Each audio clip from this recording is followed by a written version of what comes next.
Order. Personal statement, Robin Cook. Mr. Speaker, this is the first time for 20 years I have addressed the House from the back benches. I must confess I had forgotten how much better the view is from up here. None of those 20 years were more enjoyable or more rewarding than the past two, in which I have had the immense privilege of serving this House as the leader of the House, made all the more enjoyable, Mr. Speaker, by the opportunity of working closely with yourself. It was frequently the necessity for me as leader of the House to talk my way out of accusations that a statement had been preceded by a press interview. On this occasion, I can say with complete confidence that no press interview has been given before this statement.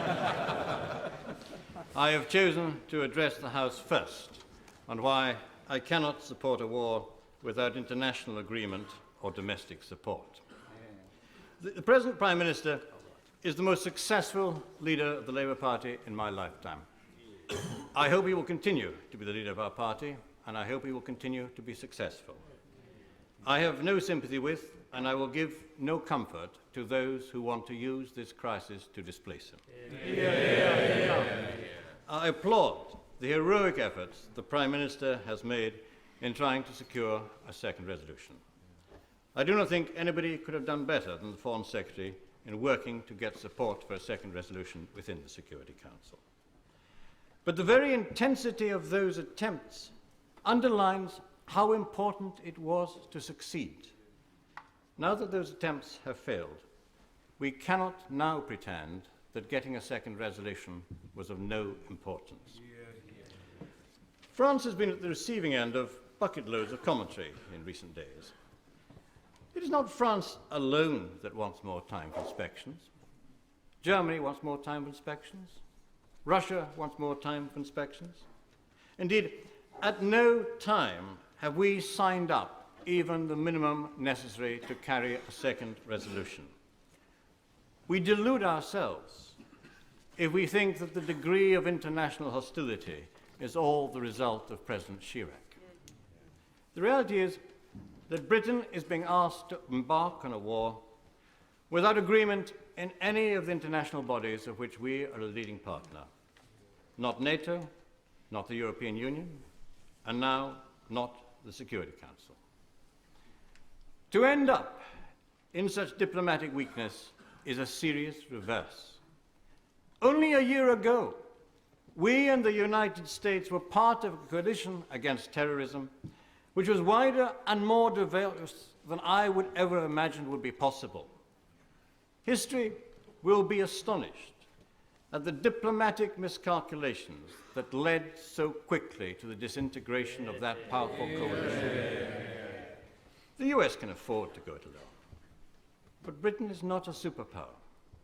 Our interests are best protected not by unilateral action, but by multilateral agreement and a world order governed by rules. Yet tonight, the international partnerships most important to us are weakened. The European Union is divided. The Security Council is in stalemate. Those are heavy casualties of a war in which a shot has yet to be fired. I've heard some parallels between military action in these circumstances and the military action that we took in Kosovo. There was no doubt about the multilateral support we had for the action we took in Kosovo. It was supported by NATO. It was supported by the European Union. It was supported by every single one of the 7 neighbors in the region. France and Germany were our active allies. It is precisely because we have none of that support in this case that it was all the more important to get agreement in the Security Council as the last hope of demonstrating international agreement. And the legal basis for our action in Kosovo was the need to respond to an urgent and compelling humanitarian crisis. Our difficulty in getting support this time is that neither the international community nor the British public is persuaded that there is an urgent and compelling reason for this military action in Iraq. The threshold for war should always be high. None of us can predict the death toll of civilians from the forthcoming bombardment of Iraq. But the US warning of a bombing campaign that will shock and awe makes it likely that casualties will be numbered at least in the thousands. I am confident that British servicemen and British servicewomen will acquit themselves with professionalism and with courage. I hope that they all come back. I hope that Saddam even now will quit Baghdad and avert war. But you know, it is false to argue that only those who support war support our troops. It is entirely legitimate to support our troops while seeking an alternative to the conflict that will put those troops at risk. Nor is it fair to accuse those of us who want longer inspections for not having an alternative strategy. For 4 years as Foreign Secretary, I was partly responsible for the Western strategy of containment.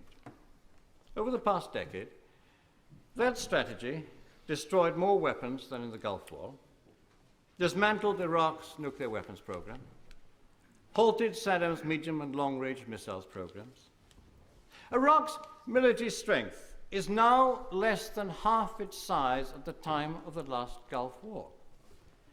Ironically, it is only because Iraq's military forces are so weak that we can even contemplate its invasion. Some advocates of conflict claim his forces are now so weak, so demoralized, so badly equipped that the war will be over in a few days. Mr. Speaker, we cannot base our military strategy on the assumption that Saddam is weak and at the same time justify preemptive action on the claim that he is a threat. Iraq probably has no weapons of mass destruction in the commonly understood sense of the term, namely a credible device capable of being delivered against a strategic city target. It probably does still have biological toxins and battlefield chemical munitions, but it's had them since the 1980s, when US companies sold Saddam anthrax agents and the then British government approved chemical and munitions factories.